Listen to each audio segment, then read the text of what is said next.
नमस्कार दोस्तों, ये आपका जियोग्राफी का चौथा पार्ट है। ठीक है, ऑलरेडी 3 पार्ट अपलोड कर दिए गए हैं, इसी का पार्ट है। पीडीएफ के लिए टेलीग्राम से जुड़ सकते हैं, लिंक आपको वीडियो के डिस्क्रिप्शन में मिल जाएगा। चैनल पर नए हैं, सब्सक्राइब जरूर कर लीजिएगा। शुरू करते हैं। बहुत इंपॉर्टेंट है, किसी भी एग्ज़ाम के लिए, सबके लिए आपका इंपॉर्टेंट होने वाला है, स्पेशली वनडे एग्ज़ाम के लिए। केरल के तट को क्या कहते हैं?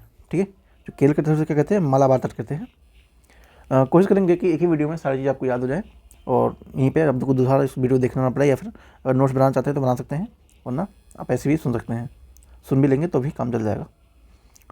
तो केरल के जो तट है उसको मालाबार तट कहते हैं। क्या कहते हैं? केरल के तट को क्या कहते हैं? मालाबार तट, जो कि कहाँ पे है? मंगलूर से कन्याकुमारी तक अंतरीप तक विस्तृत लंबा और संकरा तटीय क्षेत्र है। ठीक है, कहाँ से? मंगलूर से कन्याकुमारी तक है, विस्तृत लंबा क्षेत्र है।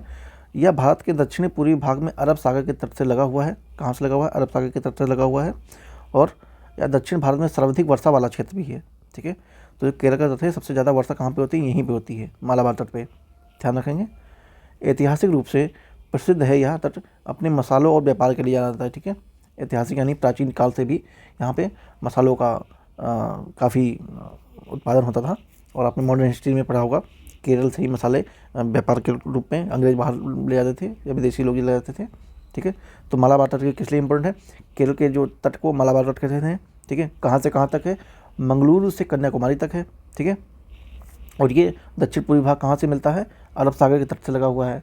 साथ में क्या है? यह सर्वाधिक वर्षा वाला क्षेत्र है। क्या है? सर्वाधिक वर्षा वाला क्षेत्र कौन सा है? मालाबार तट है। ठीक है, ध्यान रखेंगे, इंपॉर्टेंट है। और ऐतिहासिक रूप से ये मसालों के लिए फेमस है। किसके लिए? मसालों के लिए फेमस है। ठीक है, मसालों के लिए फेमस है। नेक्स्ट चलते हैं। जोजिला दर्रा जो है किसको जोड़ता है? वो तो ये श्रीनगर से लेह को जोड़ता है। किसको जोड़ता है? श्रीनगर से लेह को जोड़ता है। जोजिला दर्रा हिमालय का पश्चिमी भाग है। कौन सा भाग है? पश्चिमी भाग है, जो कि पंजाब हिमालय में स्थित है। यह श्रीनगर और लेह को जोड़ता है। किसको? श्रीनगर लेह को जोड़ता है। शीत ऋतु में यह दर्रा आवागमन के लिए बंद रहता है।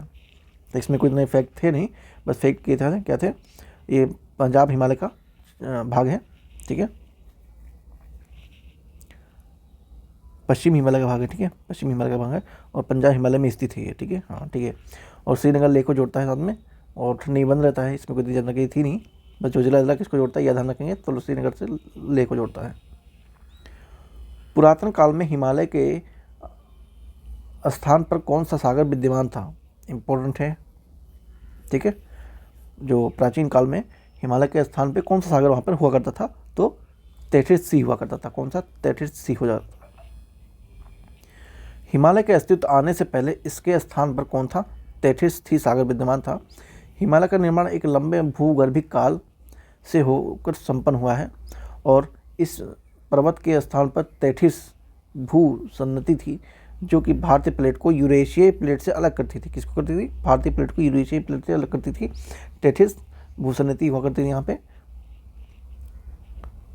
इन दोनों प्लेटों के टकराने के कारण दोनों संलग्न आग्रभूमियों में निक्षेपित अवसाद और दबाव जनित हुआ, और भूसंचलन उत्पन्न हुआ, जिससे कुनलून और हिमालय की विभिन्न श्रेणियों का निर्माण होता है। ठीक है, इन दोनों के एक्सप्लोजन से फिर इन दोनों के निर्माण होता है। कुल्लू घाटी किसके मध्य स्थित है? ठीक है, कुल्लू घाटी किसके मध्य स्थित है? तो ये लद्दाख और पीर पंजाल के मध्य स्थित है कुल्लू घाटी। भारत में कुल्लू घाटी लद्दाख और पर्वत श्रेणी में पीर पंजाल श्रेणी के मध्य स्थित है। यह हिमालय में एक स्थित जिला है, जो कि व्यास नदी घाटी में स्थित है। यह घाटी सेब उत्पादन के लिए प्रसिद्ध है। ठीक है, तो ये जो कुल्लू घाटी है, ये किसके लिए प्रसिद्ध है? सेब के लिए प्रसिद्ध है। कहाँ पे है ये? लद्दाख और पीर पंजाल के रेंज में है। नेक्स्ट चलते हैं। अंडमान तथा निकोबार द्वीप समूह में सबसे ऊंची चोटी कौन सी है? ठीक है, अंडमान और निकोबार द्वीप समूह में सबसे ऊंची चोटी कौन सी है? तो वो है माउंट सेंट्रल है। क्या है? Mount central. सेंट्रल चोटी पीक उत्तरी अंडमान द्वीप में स्थित है, जो कि अंडमान और निकोबार द्वीप समूह की सबसे बड़ी ऊंची चोटी है। इसकी कुल लंबाई कितनी है? 732 मीटर है। सेंट्रल पीक राष्ट्रीय उद्यान द्वारा घिरा हुआ है। सेंट्रल चोटी के ढलान में कलपोंग नदी का उद्गम होता है। यहाँ पर किसका नदी होता है? कलपोंग नदी का। ठीक है, नेक्स्ट चलते हैं। इसे मीटर ध्यान रखेंगे, 732 मीटर है। कहाँ पे है? उत्तरी अंडमान द्वीप में स्थित है, सबसे ऊंची चोटी है। साथ में सेंट्रल पीक पर राष्ट्रीय उद्यान भी यहीं पे है। कहाँ पे है? माउंट सेंट्रल में है, अंडमान द्वीप में। पूर्वी हिमालय की तुलना में वृक्ष रेखा ट्री लाइन का ऊंचाई मान पश्चिमी हिमालय में कितना हिमालय से होता है? ठीक है, तो कैसा होता है? कम होता है ये।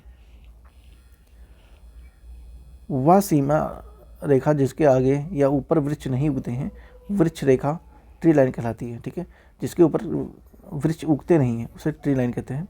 वर्षा का अधिकता व ढलान का पूर्वी तथा मध्य हिमालय में ट्री लाइन का मान कितना होता है? 3600 से 3800 होता है। कितना? 3800 मीटर तक रहता है। जबकि पश्चिमी और उत्तरी पश्चिमी हिमालय क्षेत्र में वृक्ष जो होता है, वृक्ष रेखा उसका 3300 से 3600 मीटर तक रहता है। अतः पूर्वी हिमालय की तुलना में पश्चिमी हिमालय का जो वृक्ष रेखा की ऊंचाई है वो कम है उसका, ध्यान रखेंगे। निम्नलिखित में से कौन सा अक्साई चीन का भाग है? तो लद्दाख पठार है, ये अक्साई चीन का भाग होता है।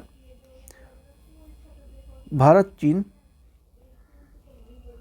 चीन पाकिस्तान की सीमाओं में सम्मिलित स्थल पर अक्साई जो चीन है अवस्थित है, और वर्ष 1962 में भारत चीन के युद्ध के दौरान भूभाग पर अक्साई चीन पर चीन ने अधिकार कर लिया था।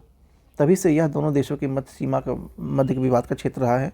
अक्साई चीन में क्षेत्र में लद्दाख का पठार भी अवस्थित है। ठीक है, नेक्स्ट चलते हैं। भारत में भू अधिकारों की रचना के संबंध में निम्नलिखित में से कथनों में कौन सा असत्य है? ठीक है, तो हिमालय की उत्पत्ति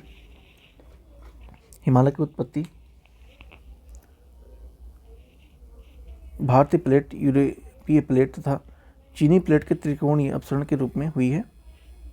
ठीक है, संरचनात्मक दृष्टि से जो मेघालय का पठार प्रायद्वीपीय पठार का विस्तार भाग जो कि भ्रंश घाटी के कारण प्रायद्वीपीय पठार से गारो राजमहल गैप जो कि मालदा गैप के द्वारा पृथक किया गया था। कश्मीर घाटी एक भिन्न घाटी का उदाहरण है जिसके फलस्वरूप महान हिमालय और दक्षिण पश्चिम में पीर पंजाल श्रृंखला स्थित है। ठीक है, स्वेस के अनुसार भूभाग में गंगा का मैदान जहाँ की विवर्तन की गर्त था जिसका निर्माण हिमालय के दौरान हुआ था। हिमालय की जो नदियाँ हैं उनके द्वारा लाए गए विभिन्न निक्षेप से गर्त और भीतर में जाने गए मैदान का निर्माण होता है। हिमालय की उत्तरी उत्पत्ति प्लेट और यूरेशिया प्लेट के साथ अपसरण से होती है, इसमें कोई इतना खास था नहीं। निम्न में से कौन सा कथन असत्य है? ठीक है, तो कौन सा है? भारत के पश्चिमी तट पर समुद्र की नदियों तथा जलभराव क्रिया द्वारा होता है।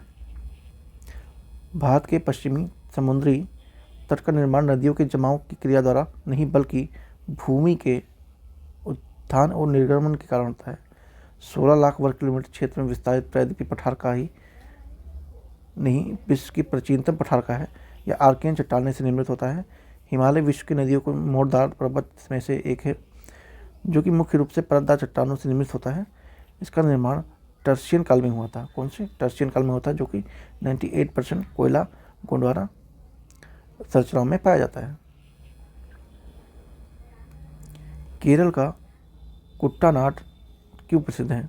ठीक है, तो ये भारत के न्यूनतम ऊंचाई वाला क्षेत्र वाला है, इसलिए प्रसिद्ध है केरल कुट्टानाड। केरल के कुट्टानाड भारत के न्यूनतम ऊंचाई वाला क्षेत्र है। यह समुद्र तल से नीचे अपने कृषि के तरीकों के लिए प्रसिद्ध है। इसे केरल का धान का कटोरा कहा जाता है। खाद्य एवं कृषि संगठन द्वारा कुट्टूनाड में कृषि पद्धति को वैश्विक महत्वपूर्ण कृषि विरासत प्रणाली घोषित किया गया था। ठीक है, ध्यान रखेंगे। अब नेक्स्ट वीडियो में करेंगे बाकी आगे का। ठीक है, चैनल पर नए हैं सब्सक्राइब जरूर कर लीजिएगा। PDF के लिए टेलीग्राम से जुड़ सकते हैं। Thank you so much.